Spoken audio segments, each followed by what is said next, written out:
Republican Democrat প্রার্থীদের বাকযুদ্ধে উত্তপ্ত যুক্তরাষ্ট্রের প্রেসিডেন্ট নির্বাচনের প্রচারণা। সম্প্রতি নির্বাচনী সমাবেশে প্রতিদ্বন্দ্বী ডেমোক্র্যাট প্রার্থী কমলা হ্যারিসকে সমাজতান্ত্রিক পাগল বলে কটাক্ষ করেছেন রিপাবলিকান প্রার্থী ডোনাল্ড ট্রাম্প। এছাড়া তিনি মনে করেন বাইডেনের চেয়ে কমলাকে হারানো সহজ হবে। শনিবার 17 আগস্ট দেশটির পেনসিলভেনিয়ার উইলকস-ভেরিতে নির্বাচনী সমাবেশে যান রিপাবলিকান প্রার্থী ট্রাম্প। এ সময় কমলাকে ব্যক্তিগত আক্রমণ করেন তিনি।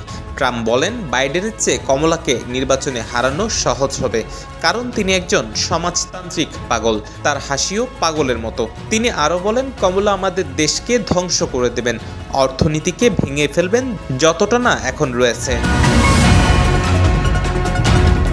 এছাড়া কমলাকে কটাক্ষ করতে নিজেকে বেশি সুন্দর বলে দাবি করেন ট্রাম্প। একই দিন নেভাস্কা অঙ্গরাজ্যের ওমাহায় প্রচারণায় যান মিনেসোটার বর্তমান গভর্নর টিম ওয়ালজ। প্রচারণাকালে কমলা হ্যারিস ও ডোনাল্ড ট্রাম্পের মাঝে পার্থক্য তুলে ধরেন তিনি।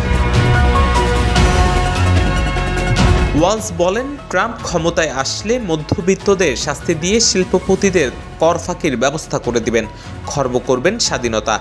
তিনি যদি পুনরায় হোয়াইট হাউসে আসেন তাহলে যুক্তরাষ্ট্রের জন্য মোটেও তা ভালো হবে না।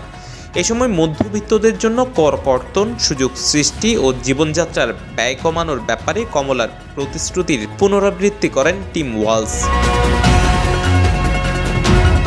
Desk news, CBN TV, USA।